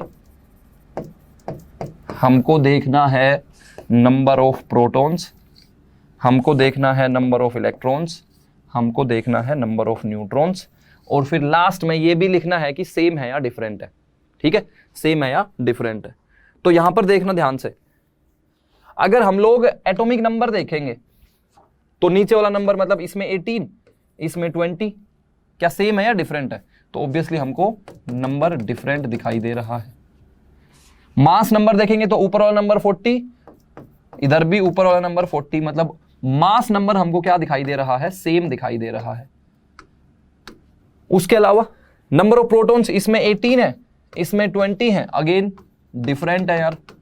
number of electrons इसमें 18, इसमें 20, अगेन डिफरेंट है। इसमें नंबर ऑफ न्यूट्रॉन्स देखोगे तो 40 माइनस 18, 40 माइनस 18 मतलब 22, और इधर 40 माइनस 20 यानी कि 20, तो वो क्या है? डिफरेंट। मतलब कहने की बात ये कि यहां पर सब कुछ डिफरेंट है, सब कुछ डिफरेंट है, खाली एक चीज सेम है, और वो क्या है? Mass number. या फिर अगर मैं पिछले वाले से तुलना करूं, पिछले वाले से कंपैरिजन करूं, उसमें नीचे वाला नंबर सेम था, ऊपर वाला नंबर डिफरेंट था। यहां पर क्या है? ऊपर वाला नंबर सेम है और नीचे वाला नंबर डिफरेंट है। तो ऐसे स्पीसीज को हम लोग क्या बोलते हैं? आइसोबार्स। क्या बोलते हैं बोलो? आइसोबार्स। तो पहले ये टेबल देख ली, एग्जाम्पल देख लिया, अब ऐसे स्पीसीज को हम लोग क्या बोलते हैं? आइसोबार्स, जिसमें ऊपर वाला नंबर क्या हो? सेम हो, और नीचे वाला नंबर क्या हो? डिफरेंट हो। मास नंबर सेम हो, एटॉमिक नंबर क्या होगा? डिफरेंट होगा, और एलिमेंट भी डिफरेंट ही रहेगा यार, इधर आर्गन है इधर कैल्शियम है। तो मैं क्या बोलूंगा डेफिनेशन ऑफ आइसोबार्स में? ये आइसोबार्स हो जाएंगे। आइसोबार्स क्या होंगे? Atoms of different element, atoms of different element. Atom he different हो गए तो फिर तो सब कुछ डिफरेंट आना ही है, बस मास नंबर यहां पर क्या है? सेम है। So atoms of different element having same mass number, having same mass number but different atomic number obviously, but different atomic number। बात सही है, एटॉमिक नंबर डिफरेंट है, मास नंबर क्या है? सेम है। मतलब अब यहां पर एक पॉइंट देखना है, ये वाला है आर्गन और ये है कैल्शियम। आर्गन आपको पता है गैस होती है, कैल्शियम पता है कि एक मेटल है, सॉलिड है, और डिफरेंट एलिमेंट है तो यार रिएक्टिविटी तो डिफरेंट होगी, केमिकल प्रॉपर्टीज तो डिफरेंट होंगी, साथ में फिजिकल प्रॉपर्टीज भी क्या होंगी? डिफरेंट होंगी। कुछ लोग बोलेंगे सर जी मास नंबर तो सेम है। अरे तो भाई मास तो खाली एक फिजिकल प्रॉपर्टी है, वो ही तो सेम है, बाकी की और फिजिकल प्रॉपर्टी, जैसे फिजिकल स्टेट ही देख लो, ये गैस है, ये सॉलिड है, इसका मेल्टिंग पॉइंट अलग होगा, इसका मेल्टिंग पॉइंट अलग होगा, इसका बॉइलिंग पॉइंट अलग होगा, इसका बॉइलिंग पॉइंट अलग होगा, इसका कलर अलग होगा, इसका कलर अलग होगा। तो फिजिकल प्रॉपर्टीज सारी डिफरेंट होंगी, खाली एक मास नंबर ही तो सेम आ रहा है। तो यहां पर मैं नोट करके क्या पॉइंट बोल दूंगा कि आइसोबार्स के लिए सब कुछ डिफरेंट होगा, मतलब फिजिकल प्रॉपर्टीज भी डिफरेंट, केमिकल प्रॉपर्टीज भी different. So isobars have different physical properties, different physical properties as well as chemical properties, physical properties as well as chemical properties. ठीक है जी। अच्छा एक बात और बताना, आइसोटोप्स में क्या था? आइसोटोप्स में एलिमेंट तो सेम ही था, बट उनका मास नंबर डिफरेंट था। तो मास डिफरेंट है मतलब एक तरह से फिजिकल प्रॉपर्टीज डिफरेंट थी, लेकिन केमिकल प्रॉपर्टीज क्या होंगी? सेम होंगी। यहां पर सब कुछ डिफरेंट होगा। ठीक है, एग्जाम्पल्स देख लें एक आधे। तो पहला एग्जाम्पल तो यही दे दिया मैंने, आर्गन 1840 एंड कैल्शियम 2040। दूसरा एग्जाम्पल कार्बन का ले लो, C614 एंड नाइट्रोजन का 714। क्यों? ये भी अपना आइसोबार्स ही है, नीचे वाला नंबर डिफरेंट है, ऊपर वाला नंबर सेम है। अब आइसोबार्स में आम वगैरह जैसा कोई कॉन्सेप्ट नहीं होता है, तो आइसोबार्स में खाली इतना ही है। तो आइसोटोप्स में क्या था? नीचे वाला नंबर सेम, ऊपर वाला नंबर डिफरेंट। आइसोबार्स में क्या है? ऊपर वाला नंबर सेम, नीचे वाला नंबर डिफरेंट। अब तीसरा हम लोग देख लेते हैं, और तीसरा बड़ा सिंपल है, आइसोटोन्स। नाम मैं पहले लिख देता हूं, आइसोटोन्स। क्या है बोलो? आइसोटोन्स। ये आइसो वर्ड जो है ना, उसका मतलब होता है सेम। जो आइसो वर्ड है उसका मतलब होता है सेम, और टोन्स मतलब नंबर ऑफ न्यूट्रॉन्स। तो आइसोटोन्स अगर आपको कहीं पर दिख जाए तो आइसो वर्ड का मतलब तो होता है जी सेम, और टोन्स मतलब होते हैं न्यूट्रॉन्स। तो ऐसे स्पीसीज जिनमें हमको सेम नंबर ऑफ न्यूट्रॉन्स दिखेंगे उनको हम लोग क्या बोलेंगे? आइसोटोन्स बोलेंगे। क्या बोलेंगे? आइसोटोन्स। तो क्या बोल देंगे? सच एटम्स या सच स्पीसीज।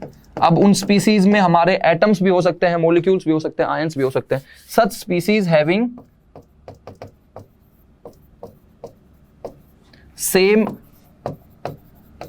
नंबर ऑफ न्यूट्रॉन्स, है ना? नाम से ही समझ में आ रहा है, आइसोटोन्स मतलब सेम नंबर ऑफ न्यूट्रॉन्स। जैसे एग्जांपल के लिए देख लेते हैं, सोडियम 1123 एंड मैग्नीशियम 1224। एक बार चेक करो भाई, क्या इसमें नीचे वाला नंबर सेम है? नहीं सेम है। सेम है क्या? नहीं है। ऊपर वाला नंबर सेम है क्या? वो भी नहीं है। आइसोटोप्स में क्या था? नीचे वाला नंबर सेम। आइसोबार्स में क्या था? ऊपर वाला नंबर सेम। अब यहां पर ना तो नीचे वाला नंबर सेम है ना ऊपर वाला नंबर सेम है, लेकिन जब इनका डिफरेंस देखेंगे, ऊपर वाला नंबर माइनस नीचे वाला नंबर, तो आप लोग देखोगे कि जो नंबर ऑफ न्यूट्रॉन्स की वैल्यू, भाई डिफरेंस मतलब क्या रिप्रेजेंट करता है, नंबर ऑफ न्यूट्रॉन्स। तो इधर 23 माइनस 11 कितना आया, 12 आया। इधर 24 माइनस 12 वो भी कितना आया, 12 आया। तो नंबर ऑफ न्यूट्रॉन्स हमको सेम दिखाई दे रहे हैं क्या, तो these species will be isotones of each other, these are isotones of each other, sodium and magnesium are isotones of each other. पहला एग्जांपल हो गया। एक और एग्जांपल ले लो, K1939 एंड कैल्शियम 2040। देखो भाई, क्या नीचे वाला नंबर सेम है, नहीं सेम है। क्या ऊपर वाला नंबर सेम है, नहीं है। लेकिन ऊपर वाला नंबर माइनस नीचे वाला नंबर की वैल्यू जो है वो सेम है, डिफरेंस जो है वो सेम है, मतलब नंबर ऑफ न्यूट्रॉन्स की वैल्यू सेम है। नंबर ऑफ न्यूट्रॉन्स इधर कितना आएगा, 39 माइनस 19 यानी कि 20। नंबर ऑफ न्यूट्रॉन्स इधर कितना आएगा, 40 माइनस 20 यानी कि 20। नंबर ऑफ न्यूट्रॉन्स की वैल्यू क्या आ रही है, सेम आ रही है। नंबर ऑफ न्यूट्रॉन सेम है, मतलब वो आइसोटोन्स कहलाएंगे। That's it. इनकी physical properties, chemical properties same होंगी, ऐसा कोई रूल कहीं पर लिखा हुआ नहीं है। सब कुछ क्या होगा, इनका डिफरेंट होगा। ठीक है यार। तो तीसरा क्या हो गया, आइसोटोन्स। इतना ही है, आइसोटोन्स में हमको ज्यादा नहीं पढ़ना है। 3 टर्म्स पढ़ लिए हैं, हमें 3 और टर्म्स पढ़ने हैं। तो चौथा हमारा आ जाएगा आइसो इलेक्ट्रॉनिक। आइसो इलेक्ट्रॉनिक नाम से ही समझ में आ रहा होगा, बोलो क्या होगा, आइसो इलेक्ट्रॉनिक नाम से ही समझ में आ रहा होगा, बोलो क्या होगा यार। देखो एक बार,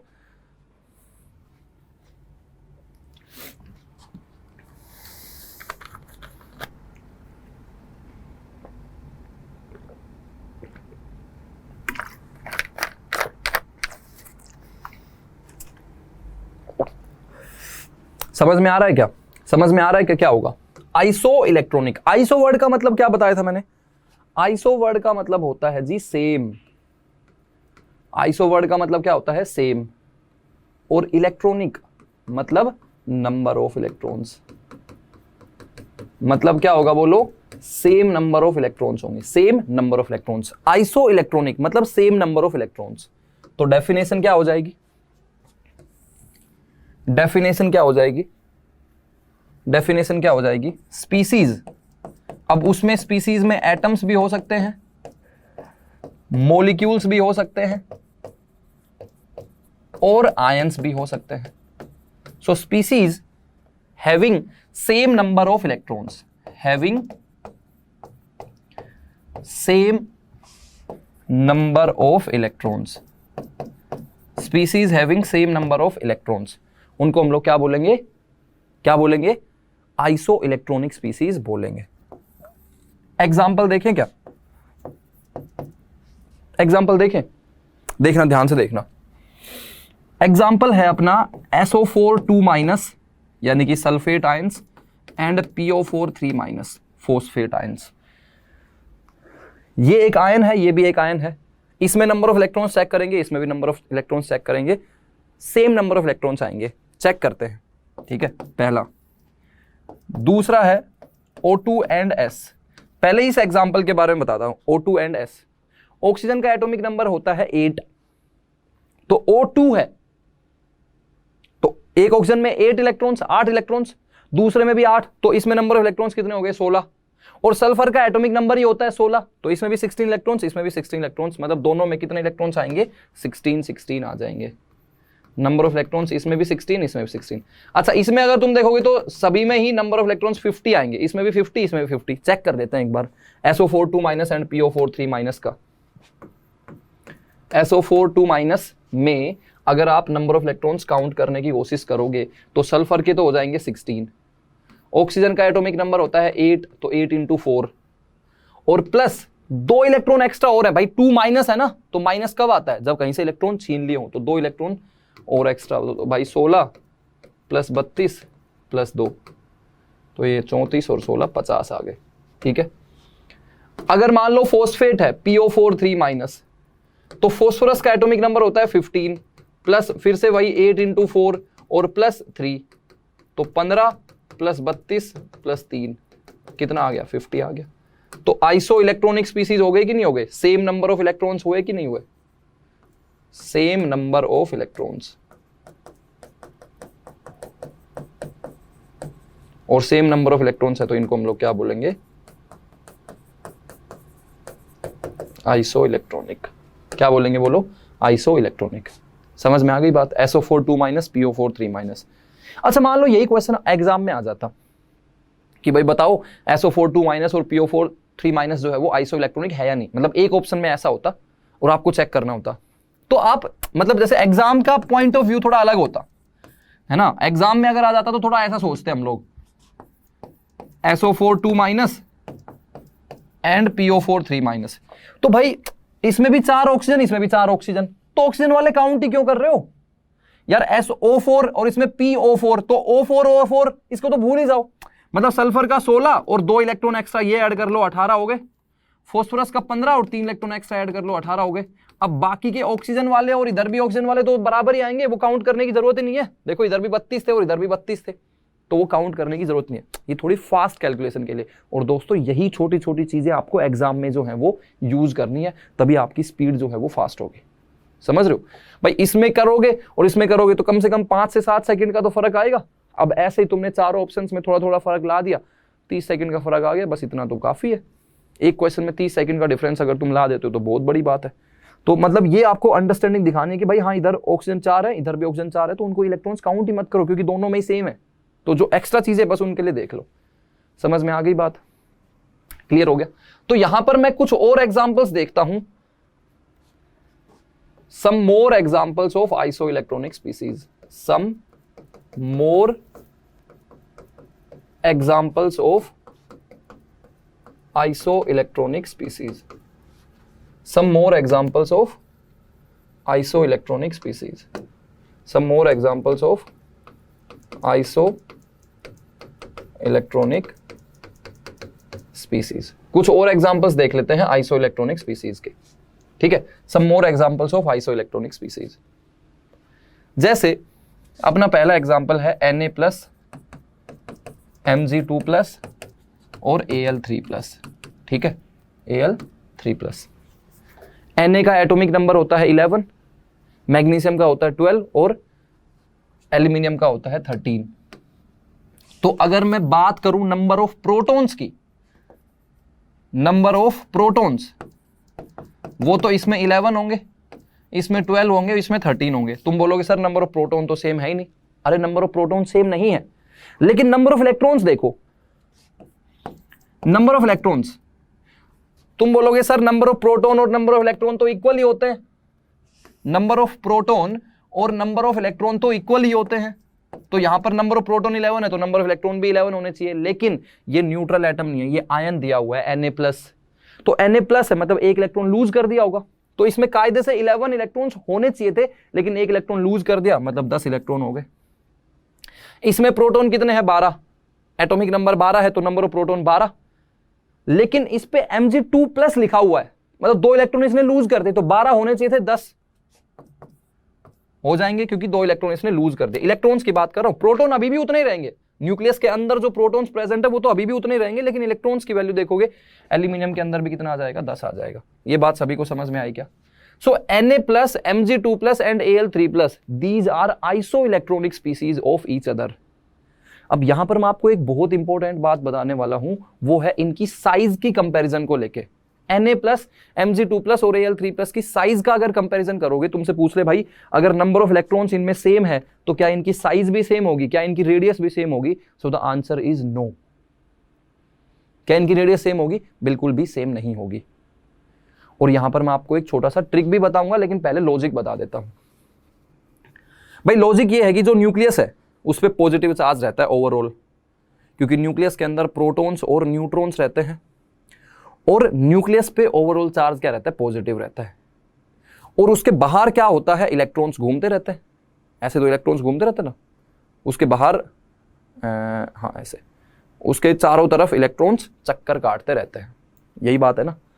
अब न्यूक्लियस क्या करता है? उन इलेक्ट्रॉन्स को अपनी तरफ अट्रैक्ट करता है, और उस अट्रैक्शन की वजह से ही वो ऐसे गोल गोल घूमते रहते हैं। उसका मैथमेटिकल डेरिवेशन भी हम लोग देखेंगे।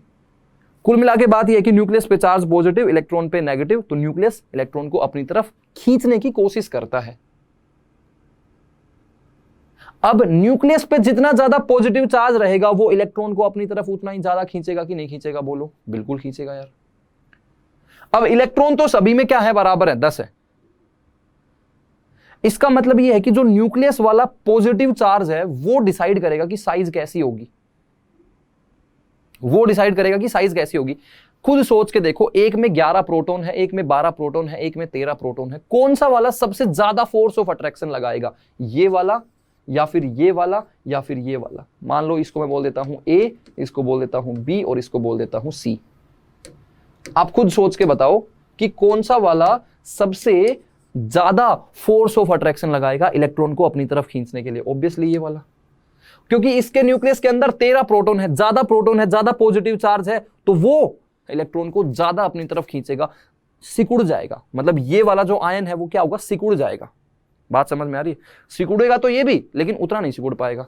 ये वाला थोड़ा ज्यादा सिकुड़ेगा, ये वाला सबसे ज्यादा सिकुड़ जाएगा। तो मतलब अगर साइज की बात करूं मैं, तो कुछ ऐसा सिचुएशन रहेगा यार कि भाई ये न्यूक्लियस है ना, ये न्यूक्लियस है, यही तो है न्यूक्लियस।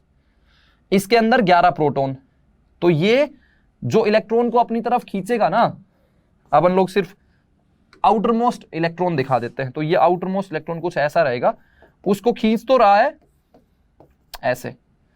इसमें क्या होगा बोलो, ये न्यूक्लियस है, उसके अंदर कितने प्रोटॉन्स है, 12 प्रोटॉन्स है, तो थोड़ा वो ऐसा ज्यादा खींचेगा यार। यही बात है कि नहीं है? Na+ हो गया, ये हो गया जी Mg2+, और ये एल्यूमिनियम वाला हो गया। इसके अंदर कितने प्रोटॉन है बोलो, 13 प्रोटॉन है। तो वो तो भाई साहब एकदम बहुत ज्यादा फोर्स ऑफ अट्रैक्शन लगा देगा ऐसे। तो ये हो जाएगा Al3+। तो साइज में कुछ पैटर्न आपको दिखाई दे रहा है क्या? ये Na+ था, ये Mg2+ है, ये Al3+ है। तो इस वाले में साइज क्या होगी, सबसे कम मिलेगी। तो इसका जुगाड़ बता देता हूं मैं। हर बार इतना सोचने की जरूरत नहीं है कि कौन से वाले में नंबर ऑफ प्रोटॉन्स ज्यादा होंगे और फिर उसके हिसाब से वो फोर्स ऑफ अट्रैक्शन लगाएगा और फिर वो सिकुड़ जाएगा तो उसकी साइज कम होगी। जुगाड़ बता देता हूं। जितना ज्यादा पॉजिटिव चार्ज, इस पे +1, इस पे +2, इस पे +3, तो जितना ज्यादा पॉजिटिव चार्ज साइज उतनी ही कम होगी, और जितना ज्यादा नेगेटिव चार्ज साइज उतनी ही ज्यादा होगी। ये आपने शॉर्ट नोट्स में लिख लेना भाई। मैंने आपको बार बार बताया है शॉर्ट नोट्स का इंपॉर्टेंस। तो यहां पर ऐसी चीजें आपको शॉर्ट नोट्स में इंक्लूड करनी है जो सीधा सीधा आपका कोई एक क्वेश्चन सोल्व कर ले। तो क्या बोलेंगे, पॉजिटिव चार्ज जितना ज्यादा होगा, आइसो इलेक्ट्रॉनिक स्पीसीज के लिए बात कर रहा हूं, आइसो इलेक्ट्रॉनिक स्पीसीज के लिए पॉजिटिव चार्ज जितना ज्यादा होगा भाई साहब, साइज क्या होगी, उतनी ही कम होगी। क्या ये चीज आपको देखने को मिल रही है? इस पे पॉजिटिव चार्ज +1, इस पे +2, इस पे +3, इस पे पॉजिटिव चार्ज सबसे ज्यादा है, तो इसकी साइज क्या होगी, सबसे कम होगी। सही है? तो पॉजिटिव चार्ज जितना ज्यादा, साइज उतनी ही कम। और यही बात अगर नेगेटिव चार्ज में देखेंगे तो क्या होगा, नेगेटिव चार्ज जितना ज्यादा, साइज उतनी ही ज्यादा। नेगेटिव चार्ज जितना ज्यादा, साइज उतनी ही ज्यादा। और ये किसके लिए वैलिड है बताना? ऐसे कहीं भी अंधा दिमाग मत लगा देना, कहीं पर भी सर ने बताया था। ये किसके लिए? For iso electronic species, for iso electronic species. तो पहले चेक करना है कि भाई ये आइसो इलेक्ट्रॉनिक स्पीसीज है या नहीं है। और वहां पर हम लोगों को ये देखने को मिलेगा कि जितना ज्यादा पॉजिटिव चार्ज, साइज उतनी ही छोटी, रेडियस उतनी ही छोटी, और जितना ज्यादा नेगेटिव चार्ज, साइज उतनी ही बड़ी। तो Na+, Mg2+ और Al3+ में क्या मैं साइज का ऑर्डर बता सकता हूं? Na+ की सबसे ज्यादा, उससे कम Mg2+ और सबसे कम Al3+। बोलो हाँ या ना। तो पहला एग्जांपल हो गया अपना Na+, Mg2+ और Al3+। मुझे साइज का ऑर्डर बताना है, ठीक है, साइज का ऑर्डर। तो पहले तो आपको ये चेक भी करना है कि सारे के सारे आइसो इलेक्ट्रॉनिक है या नहीं है, चेक करना। और नंबर ऑफ इलेक्ट्रॉन्स मुझे कमेंट करके बताना, नंबर ऑफ इलेक्ट्रॉन्स मुझे कमेंट करके बताना। सेकंड है, मान लो अपना ये हो गया K+, Ca2+, Sc3+, स्कैंडियम 3+, ठीक है। थर्ड है Si4-, P3-,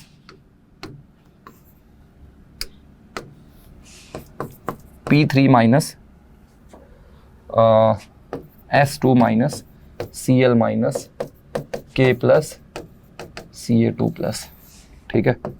फोर्थ है O2-, F minus Na plus और Mg2+, ठीक है। फिफ्थ है N3 minus O2 minus F minus. Sixth है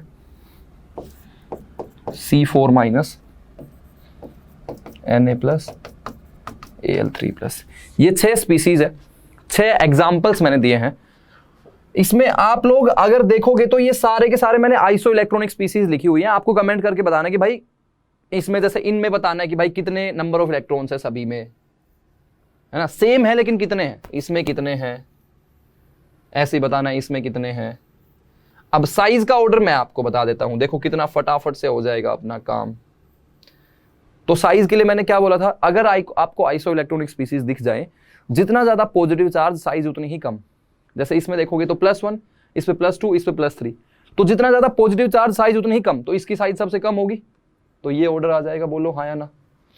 इसमें देखो K+, Ca2+, Sc3+, जितना ज्यादा पॉजिटिव चार्ज साइज उतनी ही कम, तो इसकी सबसे कम हो जाएगी। इसमें देखो Si4-, P3-, S2-, Cl-, Ca+ और कैल्शियम 2+। तो जितना ज्यादा पॉजिटिव चार्ज साइज उतनी ही कम, तो इसकी तो सबसे कम हो जाएगी। और जितना ज्यादा नेगेटिव चार्ज, देखो 4- है, जितना ज्यादा नेगेटिव चार्ज साइज उतनी ही ज्यादा, तो इसकी सबसे ज्यादा हो जाएगी। फिर ये, फिर ये, फिर ये, फिर ये ऑर्डर आ जाएगा। इसमें देखो, इस पे जितना ज्यादा पॉजिटिव चार्ज साइज उतनी ही कम, जितना ज्यादा नेगेटिव चार्ज साइज उतनी ही ज्यादा, तो ये ऑर्डर आ जाएगा। इसमें -3, -2, -1 सिर्फ नेगेटिव वाले हैं, तो क्या बोलोगे, जितना ज्यादा नेगेटिव चार्ज साइज उतनी ही ज्यादा, तो इसकी साइज सबसे ज्यादा हो जाएगी जी। ऐसे इस पे देखो -4 है, ये Na+ है, ये Al3+ है, सभी में नंबर ऑफ इलेक्ट्रॉन्स देखोगे 10 ही है। तो इसमें जितना ज्यादा पॉजिटिव चार्ज साइज उतनी ही कम, जितना ज्यादा नेगेटिव चार्ज साइज उतनी ही ज्यादा, तो हमको ये ऑर्डर देखने को मिलेगा। समझ में आ गया। साइज का ऑर्डर मैंने बता दिया है। नंबर ऑफ इलेक्ट्रॉन्स आपको कमेंट करके बताने हैं कि इसमें नंबर ऑफ इलेक्ट्रॉन्स कितने होंगे, इसमें नंबर ऑफ इलेक्ट्रॉन्स कितने होंगे, इसमें कितने होंगे, इसमें कितने होंगे, इसमें कितने होंगे और इसमें कितने होंगे। तो आइसो इलेक्ट्रॉनिक आपको बहुत अच्छे से समझ में आ जाना चाहिए। आइसो इलेक्ट्रॉनिक पे काफी बार क्वेश्चंस पूछे जाते हैं। कुछ और एग्जांपल्स मैं आपको दे देता हूं, जैसे ये है CO2 एंड N2O, ठीक है। बताना है कि ये आइसो इलेक्ट्रॉनिक है या नहीं है, और हैं तो कितने इलेक्ट्रॉन्स हैं इनमें, ठीक है। सेकंड है N3- एंड N2O। N3- को हम लोग बोलते हैं एजाइड आयंस, है ना, ये आगे काम आएंगे केमिस्ट्री में। एजाइड आयंस, N3 पे -1 चार्ज, ठीक है जी। तीसरा अपना हो गया CO, N2, Cn- NO+। Check करना है कि इनमें ये आइसो इलेक्ट्रॉनिक स्पीसीज है या नहीं है, ठीक है। फोर्थ है O2+,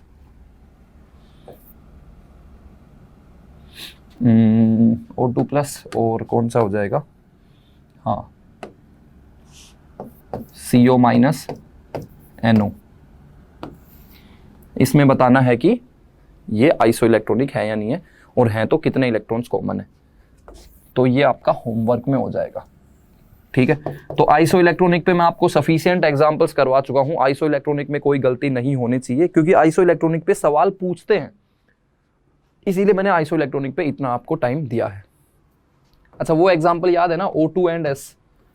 तो O2 में भी 16 इलेक्ट्रॉन्स और S में भी 16 इलेक्ट्रॉन्स, तो obviously these are isoelectronic species. ये दोनों क्या होंगे, आइसो इलेक्ट्रॉनिक होंगे, है ना। ये मैं एग्जाम्पल आपको बता चुका हूँ। मतलब ये एक मॉलिक्यूल है, ये एक एटम है, फिर भी ये दोनों आइसो इलेक्ट्रॉनिक होंगे, ठीक है जी। चलो, तो अपने 4 स्पीसीज हो गए। आइसोटोप्स, जिसमें नीचे वाला नंबर सेम, ऊपर वाला नंबर डिफरेंट। आइसोबार्स, तो ऊपर वाला नंबर सेम, नीचे वाला number different. Isotones, same number of neutrons होने चाहिए। Iso electronic, same number of electrons होने चाहिए, ठीक है। अब 5वां और 6वां हम लोग देख लेते हैं। ये 5वां और 6वां जो मैं आपको बताने जा रहा हूं, वो जनरली आपको देखने को नहीं मिलेंगे कहीं पर, लेकिन मैं आपको बता देता हूं 5वां और 6वां क्या होते हैं, ठीक है। जनरली बुक्स वगैरह में कम ही देखने को मिलेंगे। 5वां है आपका आइसोस्टर्स। क्या है बोलो, आइसोस्टर्स। 5वां क्या है, आइसोस्टर्स, है ना। आइसोस्टर्स। देखते हैं भाई क्या होता है ये, नोट करो। नोट कर लिया? आइसोस्टर्स, आइसोस्टर्स क्या होते हैं? तो अगर हमें आइसोस्टर्स देखना है तो एक्चुअली उसके लिए ना दो कंडीशंस फुलफिल होनी चाहिए। जैसे अभी तक हमने आइसोटोप्स देखा, आइसोबार्स देखा, आइसोटोन्स देखा और आइसो इलेक्ट्रॉनिक देखा। यहां पर जैसे आइसो इलेक्ट्रॉनिक के लिए क्या कंडीशन होती है कि भाई सेम नंबर ऑफ इलेक्ट्रॉन्स होने चाहिए। अगर सेम नंबर ऑफ इलेक्ट्रॉन है तो मतलब आइसो इलेक्ट्रॉनिक होगा। तो आइसोस्टर्स में हमको दो कंडीशन फुलफिल होनी चाहिए, मतलब एक ये स्पीसी एक ये स्पीसी है, तुम इनको आइसोस्टर्स कहना चाहते हो तो दो कंडीशन फुलफिल होनी चाहिए। वो दो कंडीशंस क्या है हम लोग देख लेते हैं। So for two species to be isosters, for two species to be isosters, for two species to be isosters, following conditions must be fulfilled. Following conditions must be fulfilled. दो कंडीशन फुलफिल होनी चाहिए। पहली condition क्या है? Species must have same number of electrons. Species must have same number of electrons, मतलब same number of electrons होने चाहिए। और सेम नंबर ऑफ इलेक्ट्रॉन्स होने चाहिए मतलब वो आइसो इलेक्ट्रॉनिक होने चाहिए।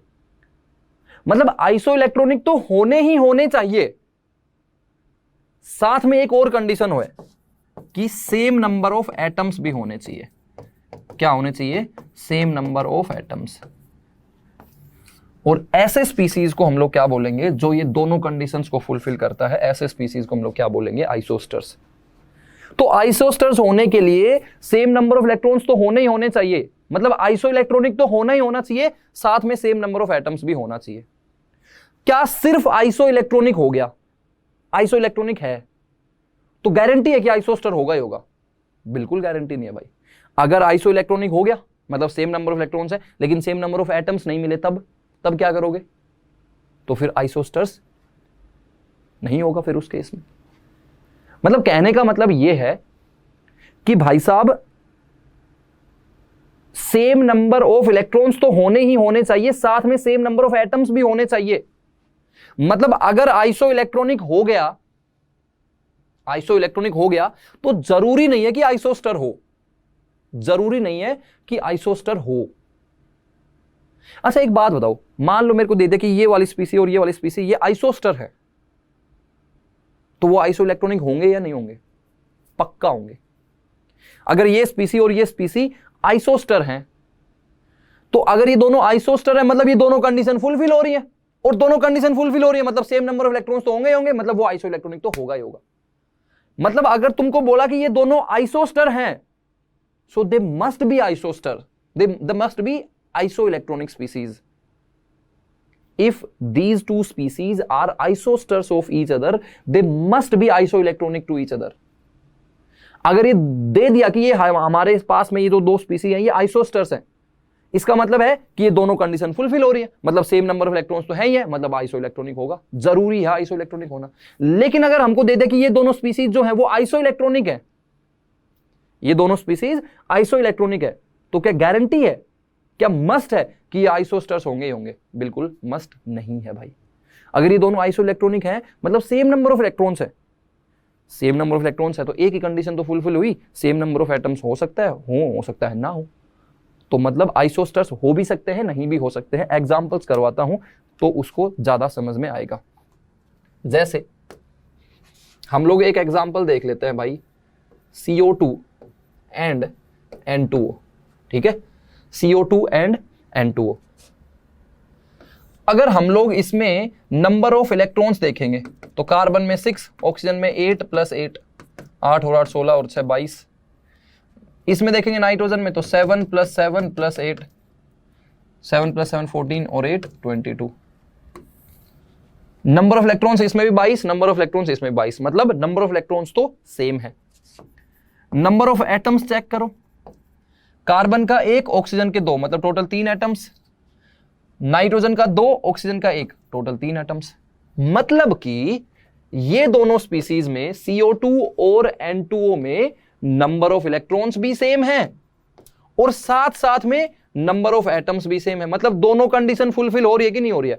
और दोनों कंडीशन फुलफिल हो रही है तो मैं बोलूंगा कि CO2 and N2O are isosters of each other, are isosters of each other. बात समझ में आ गई?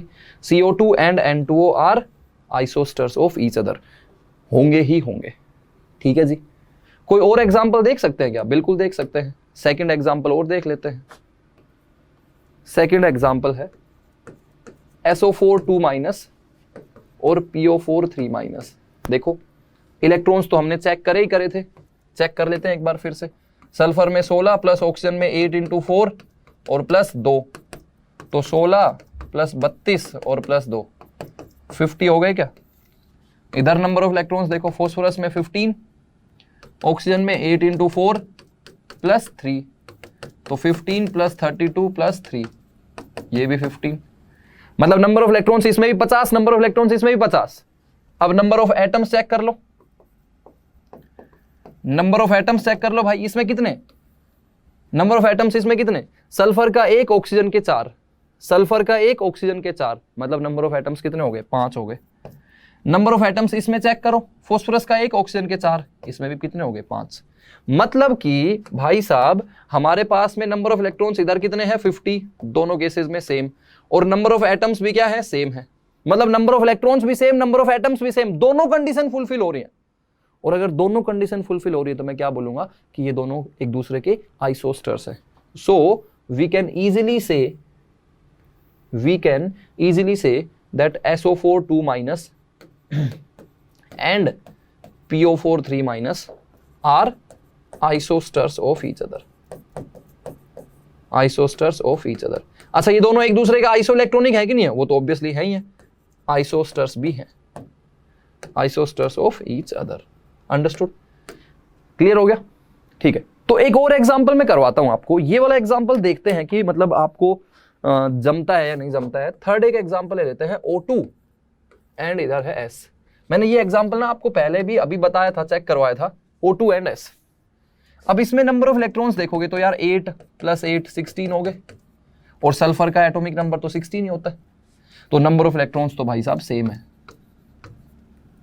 फिर नंबर ऑफ एटम्स चेक करो तो O2 है, O2 मतलब नंबर ऑफ एटम्स 2 हैं और सल्फर का तो 1 ही है, ये तो सेम नहीं है। तो O2 एंड S एक दूसरे के आइसोस्टर्स हुए या नहीं हुए? बोलो। O2 एंड S एक दूसरे के आइसोस्टर्स हुए नहीं हुए? नहीं हुए, क्योंकि आइसोस्टर्स होने के लिए तो 2 कंडीशन फुलफिल होनी चाहिए, 2 कंडीशन फुलफिल होनी चाहिए। पहली कंडीशन कि सेम नंबर ऑफ इलेक्ट्रॉन्स होने चाहिए, सेम नंबर ऑफ इलेक्ट्रॉन्स तो हैं, लेकिन सेम नंबर ऑफ एटम्स भी होने चाहिए, सेम नंबर ऑफ एटम्स नहीं है भाई। सो हम लोग क्या बोल सकते हैं, ध्यान से सुनना, पहला पॉइंट क्या लिख रहा हूं, O2 and S are not isosters of each other, not isosters of each other। O2 and S are not isosters of each other, they are not isosters। अच्छा, ये आइसो इलेक्ट्रॉनिक है या नहीं है? आइसो इलेक्ट्रॉनिक है या नहीं है? बिल्कुल है। अरे नंबर ऑफ इलेक्ट्रॉन्स इसमें भी 16 है, इसमें भी 16 है, मतलब आइसो इलेक्ट्रॉनिक तो है ही है। So O2 and S are isoelectronic of each other. ये एक दूसरे के आइसो इलेक्ट्रॉनिक स्पीसीज तो हैं, लेकिन आइसोस्टर्स नहीं है। तो इसका मतलब मैं वही तो समझाने की कोशिश कर रहा था कि अगर आपको बोल दिया कि ये दोनों स्पीसीज, जैसे O2 एंड S ही ले लो, ये दोनों आइसो इलेक्ट्रॉनिक है, तो क्या जरूरी है वो आइसोस्टर्स होगी? बिल्कुल जरूरी नहीं है। O2 एंड S का एग्जांपल देख लो, ये दोनों आइसो इलेक्ट्रॉनिक तो हैं, लेकिन ये आइसोस्टर्स नहीं है। लेकिन अगर हमको बोल दे कि ये दोनों स्पीसीज आइसोस्टर है, मतलब दोनों कंडीशन फुलफिल हो रही है, और दोनों कंडीशन फुलफिल हो रही है मतलब सेम नंबर ऑफ इलेक्ट्रॉन्स तो होंगे, मतलब वो आइसो इलेक्ट्रॉनिक तो होगा ही होगा। मतलब एक्चुअली बात कुछ ऐसी है कि अगर ये हमारे आइसो इलेक्ट्रॉनिक स्पीसीज है, ठीक है, इतने सारे हमारे आइसो इलेक्ट्रॉनिक स्पीसीज है, तो उनमें से कुछ ही आइसोस्टर्स होंगे, कुछ ही आइसोस्टर्स होंगे। क्यों? जैसे O2 एंड S टाइप वाले जो है ना वो इसमें रेंज में एग्जिस्ट करते हैं, इस वाले एरिया में एग्जिस्ट करते हैं, जो मतलब आइसो इलेक्ट्रॉनिक तो हैं लेकिन आइसोस्टर नहीं है।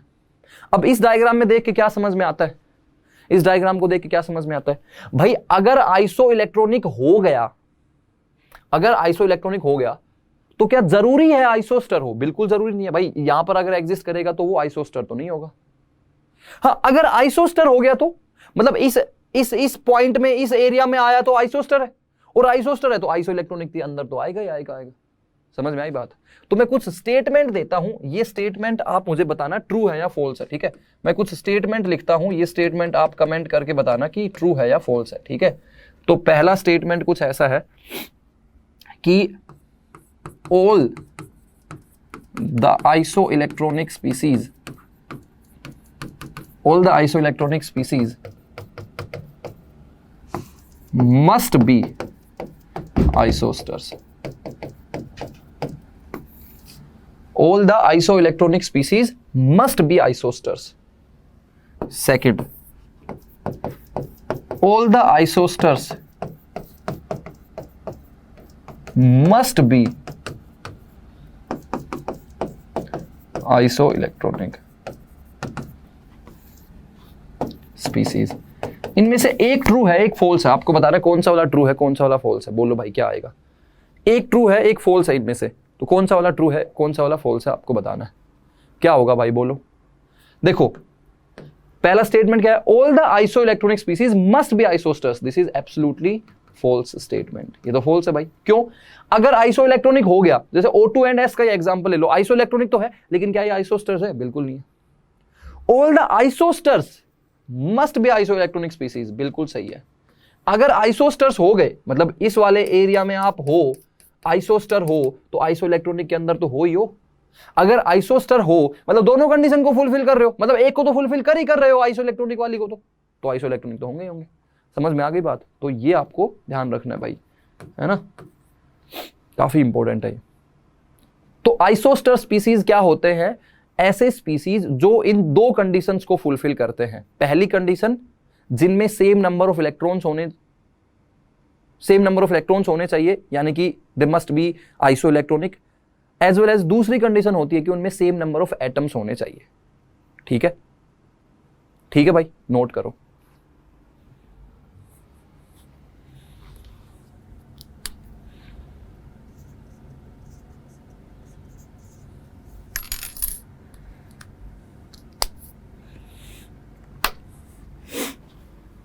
नोट कर लिया यार?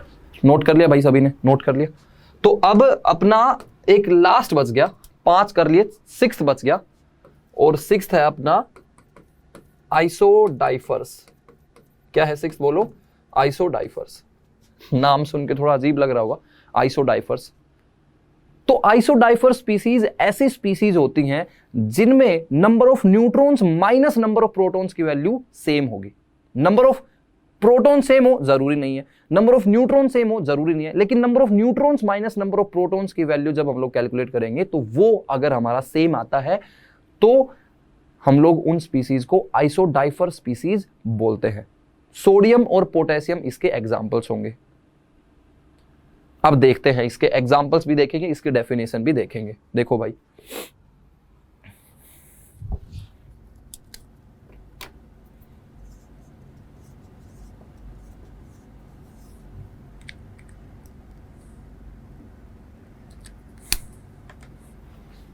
देखे भाई, देखे एक बार, नोट कर लिया। आइसोडाइफर्स, तो ये भाई डाइफर है ना, डाइपर नहीं है, डाइफर है। तो आइसोडाइफर्स क्या होंगे? Such species which have same value of number of neutrons minus number of protons. Number of neutrons minus number of protons की वैल्यू क्या होनी चाहिए? सेम होनी चाहिए। जैसे एग्जांपल के लिए सोडियम 1123 एंड पोटेशियम 1939। देखो भाई नीचे वाला नंबर सेम है क्या? नहीं है। ऊपर वाला नंबर सेम है क्या? नहीं है।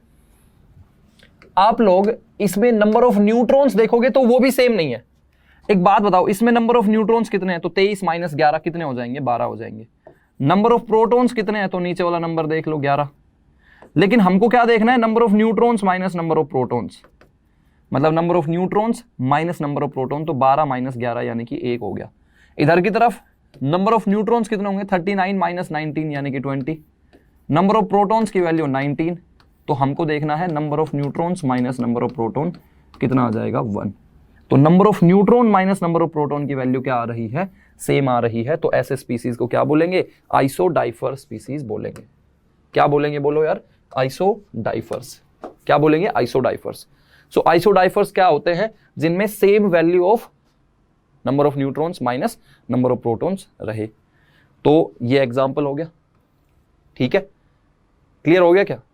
एक एग्जांपल हम लोग और भी देख सकते हैं। एक जनरल आइडिया क्या होगा? जनरल आइडिया ये है कि एक्स जेड ए हमको बताना है कि क्या कंडीशन होगी फॉर आइसोडाइफर्स। कंडीशन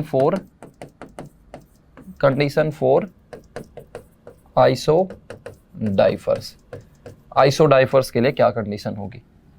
तो आइसोडाइफर्स के लिए number of neutrons minus number of protons must be same.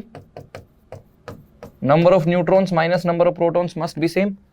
तो देखो ना, नंबर ऑफ न्यूट्रॉन्स देखो कितने होंगे भाई? ए माइनस जेड होगा कि नहीं होगा? बोलो, number of neutrons A minus Z. Number of neutrons कितना होगा? तो ऊपर वाला नंबर माइनस नीचे वाला नंबर, मतलब A minus Z. Number of protons कितना होगा? तो वो तो जेड ही होगा। तो number of neutrons minus number of protons की वैल्यू कितनी आ जाएगी? ए माइनस जेड और माइनस जेड, यानी कि ए माइनस 2z। मतलब ए माइनस 2z की वैल्यू क्या होनी चाहिए? सेम होनी चाहिए। ए माइनस 2z की वैल्यू सेम होनी चाहिए। ए माइनस जेड की वैल्यू सेम नहीं होनी चाहिए। ए माइनस 2z की वैल्यू सेम होनी चाहिए भाई। जैसे हमने जो एग्जाम्पल देखा था, सोडियम 1123 एंड पोटेशियम 1939। तो इसमें ए माइनस 2z निकालो, कितना आया? ए मतलब 23 माइनस 2z मतलब 11, तो 23 माइनस 22 वैल्यू आई 1। इसमें a माइनस 2z की वैल्यू निकालो भाई साहब, तो ये 39 माइनस 2 इंटू जेड, तो 39 माइनस 38, ये वैल्यू भी 1 आई। तो a माइनस 2z जहां पर सेम आ जाएगा तो हम लोग क्या बोलेंगे? आइसोडाइफर्स होंगे यार ये, ठीक है? तो एक एग्जांपल कर लें भाई। मान लो ये x z1 a1 है एंड y z2 a2 है और ये आइसोडाइफर्स है। These are isodiaphers of each other. तो क्या कंडीशन होगी? अगर ये एक दूसरे के आइसोडाइफर्स हैं तो a1 z1 a2 z2 में क्या कंडीशन होगी? बताओ क्या कंडीशन होगी भाई? तो फाइंड आउट कर सकते हैं यार बहुत आसानी से कंडीशन। भाई आइसोडाइफर्स है मतलब number of neutrons minus number of protons की वैल्यू सेम होनी चाहिए। मतलब a माइनस जेड नहीं, a माइनस 2z की वैल्यू सेम होनी चाहिए। a माइनस 2z की वैल्यू। तो आइसोडाइफर्स मतलब सेम वैल्यू ऑफ